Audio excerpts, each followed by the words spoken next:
आज सालों बाद फिर से बिलासपुर पुलिस स्टेशन का ताला खुला था। पूरे गांव में सनसनी फैल गई। लोग अफरा तफरी करने लगे। लोग एक एक करके पुलिस स्टेशन के बाहर इकट्ठा होने लगे थे। कुछ लोग आपस में बातें कर रहे थे। क्या सरकार सच में पागल हो गई है? फिर से इस पुलिस वाले को यहाँ अकेले मरने के लिए भेज दिया है। अरे नहीं भाई, ये कोई बहादुर इंस्पेक्टर दिखता है। देखो ना कितना हट्टा कट्टा है। कुछ लोग इधर उधर से झांककर देख रहे थे कि आखिर कौन है जो जान का दुश्मन बनकर बिलासपुर गांव में लोगों की रक्षा करने आया है।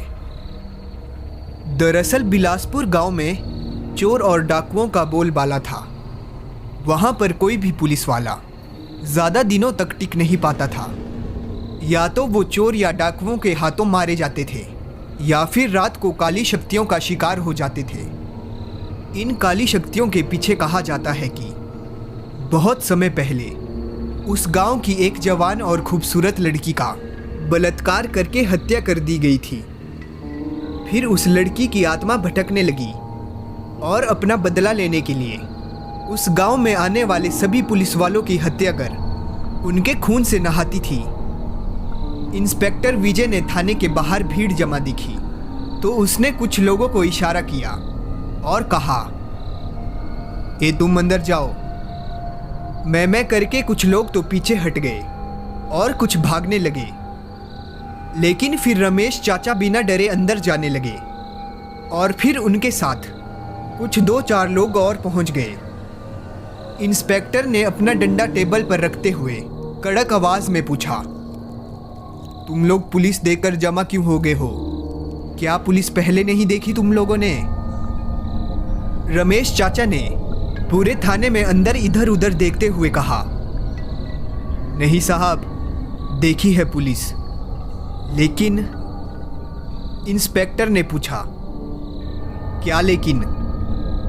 रमेश चाचा ने बताया, साहब इस गांव में पुलिस नहीं आती, इसलिए आप पूरे 5 साल बाद दिखे हो इस पुलिस थाने में, वो भी अकेले। शायद सरकार को आपकी चिंता नहीं। इंस्पेक्टर ने कारण पूछा तो रमेश चाचा ने बताया, करीब 5 साल पहले भी इस पुलिस स्टेशन के नए इंचार्ज इंस्पेक्टर बहादुर सिंह आए थे। उन्होंने इस गांव में अपने कार्यकाल के 20 दिन भी पूरे नहीं किए थे। आधे से ज़्यादा गांव वाले तो उन्हें जान भी नहीं पाए थे। एक दिन सुबह सुबह लोगों ने देखा कि उनके शरीर से उनका कलेजा निकला हुआ था और वो बरगद के पेड़ से उल्टे लटके हुए मिले थे और पीछे दीवार पर उन्हीं के खून से लिखा हुआ था, हर एक पुलिस वाले के साथ यही सलूक किया जाएगा। साहब, ऐसी खौफनाक मौत देखकर कोई भी पुलिस वाला इस गांव में नहीं आता। फिर इंस्पेक्टर ने उनसे पूछा, क्या आपको पता है कि ये सब करता कौन है?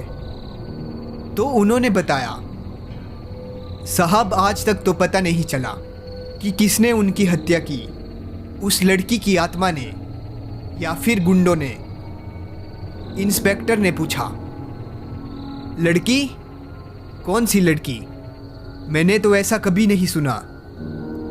गांव वाले हंसे और बोले, साहब आप तो आए ही पहली बार है, तो आपको कैसे पता?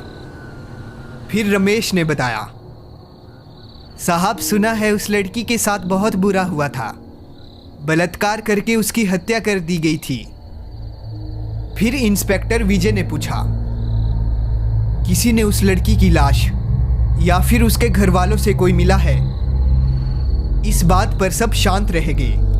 रमेश ने कहा, नहीं साहब, हमें नहीं पता। गांव वाले पुलिस थाने से बाहर आकर आपस में फुसफुसाने लगे। मंगल ने रमेश चाचा से पूछा, चाचा कुछ अजीब सा नहीं लग रहा था? और तो और उस इंस्पेक्टर का हुलिया भी कुछ ठीक नहीं लग रहा था। उसका चेहरा भी कितना डरावना था। ऐसा लग रहा था कि उसके शरीर से बदबू भी आ रही थी। रमेश ने कहा, हाँ, उससे भी ज़्यादा हैरानी वाली बात तो ये है कि इंस्पेक्टर अकेला ही आया है। फिर कुछ दिन बीत जाने के बाद रात के अंधेरे में जग्गा और उसके साथी मिलकर थाने में उस इंस्पेक्टर को मारने के लिए आते हैं। जग्गा कहता है, सभी मिलकर थाने को चारों तरफ से घेर लो। मैं और महेश दोनों अंदर जाकर उसका काम तमाम कर देंगे। फिर सोमू ने कहा, ठीक है सरदार, तब तक हम बरगद पर रस्सी डालकर तैयारी पूरी रखेंगे। जग्गा के इशारे करते ही महेश और जग्गा दोनों दीवार कूदकर अंदर पहुंच गए, लेकिन अंदर तो कोई था ही नहीं। जग्गा ने महेश की ओर घूरकर देखा। महेश ने डरते हुए कहा, नहीं सरदार, खबर तो पक्की थी, लेकिन साला ये इंस्पेक्टर गया कहाँ? फिर अचानक से तेज हवाएं चलने लगी।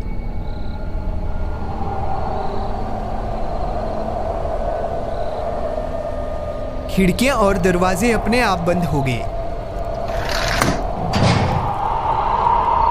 और उनके सर पर लटकती हुई लाइट हिल रही थी। महेश अपने सरदार जग्गू के पीछे छिपते हुए बोला, सरदार, वो देखो कुर्सी हिल रही है। जग्गू ने डरती आवाज में कहा, अबे ये इंस्पेक्टर है या कोई भूत?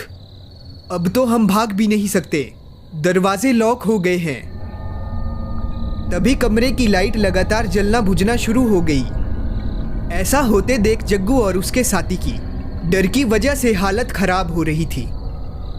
फिर जग्गू जोर जोर से चिल्लाने लगा, अरे कोई तो हमें बचाओ, हम अंदर फंस गए हैं।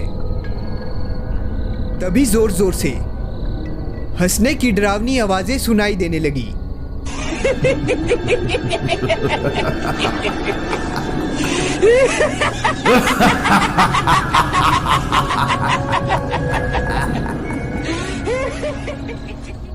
आवाजें इतनी तेज और डरावनी थी कि महेश और जग्गू के प्राण ही निकल गए। अगली सुबह बरगद के पेड़ के नीचे बहुत भीड़ जमा थी। जग्गा और महेश दोनों उल्टे लटक रहे थे और सामने दीवार पर खून से लिखा था, अगला नंबर 13।